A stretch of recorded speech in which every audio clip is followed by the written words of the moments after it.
आले का रे? पैसे आले का? पैसे आले? आले का? पैसे आले? पैसे आले? आले पैसे? तुझ्या काय बापाचा माल होता? कारण ज्या लोकांचा सगळं आयुष्यच फक्त आणि फक्त मतखान्यामध्ये गेलं, डिवाइड अँड रूल पॉलिसी आणि प्रो एस्टॅब्लिशमेंट भूमिका घेण्यात गेलं, मला खात्री आहे की उद्या जर आमचं सरकार आलं तर पुन्हा यांचे नेते आमच्या बाजूने भूमिका घ्यायला कमी करणार नाहीत, कारण ते सरकारच्या विरोधात जाऊन भूमिका मांडू शकत नाहीत. एका ईडीच्या नोटीसने घाबरणारी माणसं ती काय बोलणार आहेत? तर त्यांच्यावर आम्हाला काही फार बोलायचं नाहीये.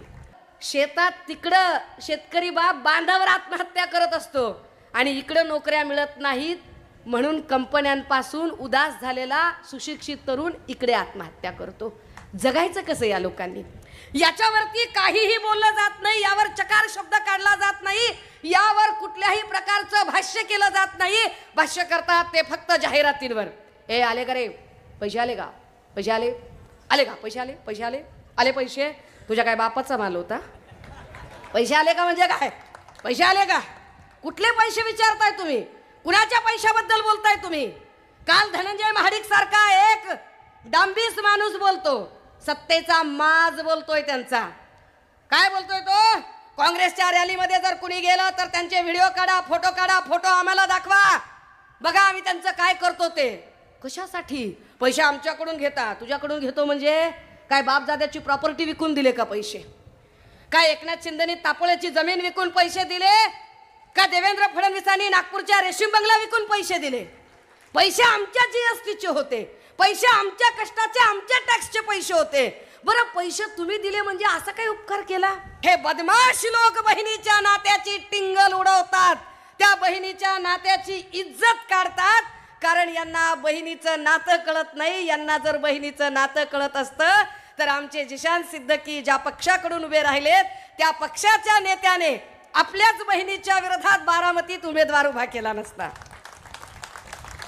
मला जिशान भाईवर फार बोलायचंच नहीं, पर जिशान भाई मैं शायद आपकी तरफ से रहती शायद मुझे आपके लिए बड़ा फक्र होता अगर आप इतना ही सोच लेते कि जिन लोगों की वजह से मेरे पिता का कत्ल हुआ है मैं उन्हीं कातिलों के साथ कभी नहीं जाऊंगा, मैं उन कातिलों के खिलाफ लड़ूंगा, तो फिर हम भी आपको मान लेते.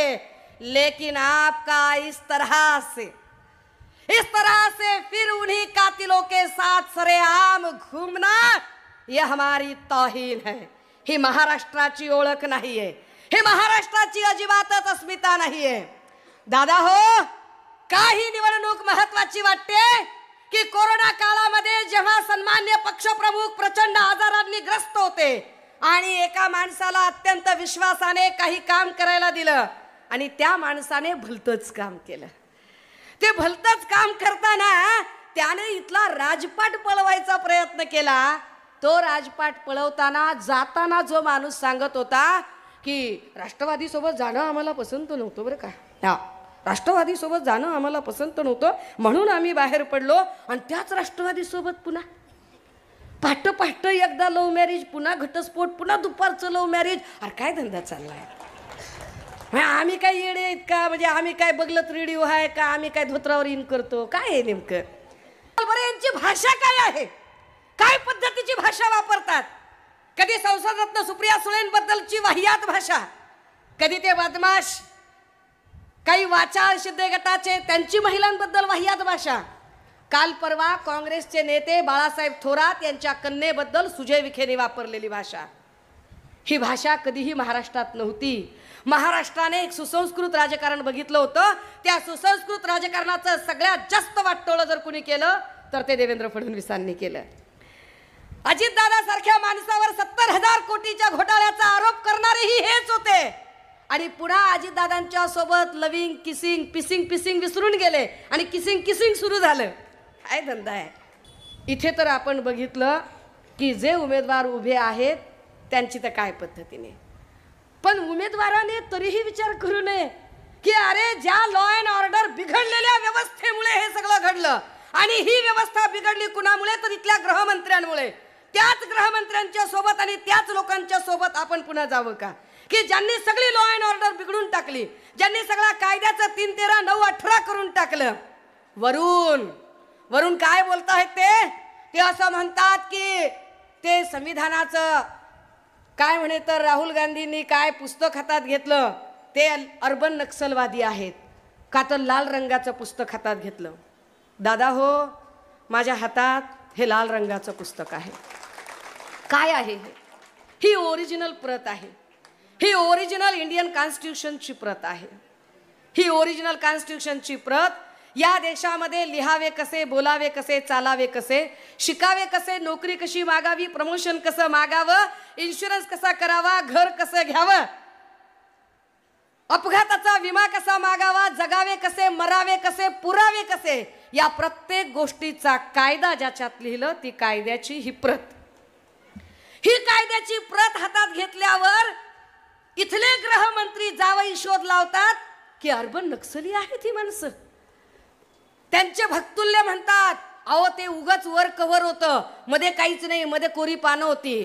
त्या सगळ्या भक्तुल्यांना कॅमेऱ्याने जरा झूम करून दाखवावं की ही संविधानाची ओरिजिनल प्रत आहे, ही आत कोरी पानं नाही आहेत. काय पद्धतीचं. सकाळी कुणीतरी मीडियाचे लोक कराडमध्ये विचारतात अमित शहा असं म्हणताहेत की उद्धव ठाकरे यांनी जरा राहुल गांधी आणि सावरकरांच्या बद्दल बोलावं. आम्ही काय बोलायचं हे तुम्ही आम्हाला सांगायची गरज नाही. महाराष्ट्रात येऊन तुम्ही ज्या छत्रपती शिवरायांच्या नावावर मतं घेतली त्या छत्रपती शिवरायांबद्दल तुमचं काय धोरण आहे हे एकदा आम्हाला कळलं पाहिजे. महायुतीचं एकूण काय धोरण आहे ते एकदा कळलं पाहिजे. ज्या छत्रपती शिवरायांचा अपमान करत त्यांच्या पायाशी जाऊन शिंदेंनी खोटी शपथ घेतली, किंवा ज्या छत्रपती शिवरायांचा पुतळा पडल्यानंतर असं घडलं तर याच्यात काय एवढं मोठी गोष्ट झाली, ताशी कितीतरी किलोमीटर वेगाने वारे वाहत होते, blah blah blah blah blah. तिकडे साधं नारळाच्या झाडावरचं एक नारळ तुटून पडत नाही, तिथे हा जावई शोध लावतात. त्या आमच्या छत्रपती शिवरायांचा अवमान झाला त्यावर काय बोलायचं बरं अमित शहाजी? यावर जरा उत्तरं त्यांनी दिली पाहिजेत, पण त्यावर ते चकार शब्द काढत नाहीत. दादा हो, हे सगळं जे अत्यंत विसंगतीने भरलेलं वातावरण आहे याला उत्तर द्यायचं असेल तर ते उत्तर एकच आहे की महाराष्ट्रात मशाल पेटली पाहिजे. याला उत्तर एकच आहे की महाराष्ट्रात आता बदल होणं गरजेचं आहे. ज्या लोकांनी सामान्य नागरिकांना गृहीत धरून हे सगळं फोडाफोडी आणि विश्वासघाताचं राजकारण केलंय अशा लोकांना त्यांची जागा दाखवली पाहिजे. आणि ती जागा दाखवायची असेल तर एक एक इथली सीट महत्वाची आहे. आणि या न्यायाने वांद्रे पूर्व ही सीट अधिक महत्वाची ठरते.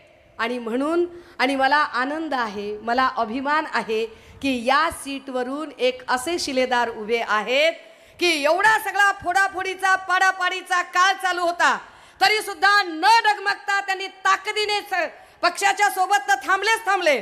ते म्हणाले की मी राज्यभर सगळीकडे गेलोय. वरुण भैया, आम्ही तुम्हाला सांगितलं पाहिजे की तुमच्या प्रचार सभेच्या साठी इथे केजवरून, परळीवरून, अंबाजोगाईवरून, लातूरवरून सगळी युवा सेनेची पोरं तुमच्या सभेसाठी आलेली आहेत. आणि त्या सगळ्या पोरांना वाटतंय की आमचा युवा सेनेचा नेता जिंकला पाहिजे. म्हटलं का रे तिथून आलात? तर ते म्हणतात ताई खायची गोष्ट होती का? सिनेटमध्ये 10 पैकी 10 मार्क कमवलेला आमचा माणूस आहे. ती 10 पैकी 10 गुण ज्याने मिळवलेले आहेत आणि महाराष्ट्र उभा आडवा पिंजून काढलेला आहे. आणि ज्यांना प्रश्नांची तोंड ओळख आहे, जाणीव आहे, त्याचं सोल्युशन आहे, अशा माणसाच्या पाठीशी उभं राहायचं आहे. आणि म्हणून येत्या 20 तारखेला आपल्याला EVM मशीन मधलं 4 नंबरचं बटन, 4 नंबरचं चौक किती रस्त्यांनी मिळून बनतो? 4. घराला भिंती किती? खुर्चीला पाय किती? EVM वरचा नंबर किती? बस आपल्याला 4 नंबरचं बटन दाबायचंय आणि ताकदीनं सांगायचंय. काय सांगायचंय?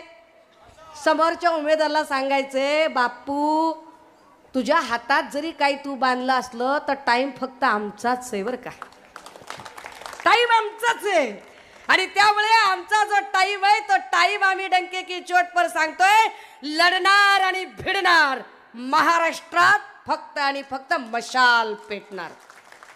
ती मशाल ताकदीने पेटवण्यासाठी. आणि हो, मी विसरून जाईल हे सांगायला, मी गेली 10-12 दिवस जेव्हा फिरते आणि विदर्भ मराठवाड्यातले 15 जिल्हे फिरल्यानंतर मला हे पक्क कळलेलं आहे की महाराष्ट्रातलं वातावरण, टीव्हीवरच्या जाहिरातींवर जाऊ नका, खात्रीनं सांगते की महाराष्ट्रातलं वातावरण पूर्णतः फिरलंय.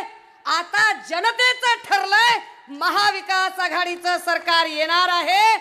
आणि कदाचित हेच कारण आहे की ज्या पद्धतीने लोकसभेला त्यांना अजिबात निवडणुकीचा सूर सापडला नव्हता, आता सुद्धा महायुतीची अवस्था तीच आहे की आधी त्यांना वाटलं बहीण तारेल का, आता बहीण तारत नाही वाटल्यावर ते कटेंगे बटेंगे सारखा लुटूपुटूचा खेळ खेळायला लागले. पण महाराष्ट्राची जनता, वांद्रेची जनता इतकी सजग आहे की ते ठरवून सांगतील, ना कटेंगे ना बटेंगे ना हटेंगे, आप बस डटेंगे, लड़ेंगे, जीतेंगे. जय हिंद, जय महाराष्ट्र.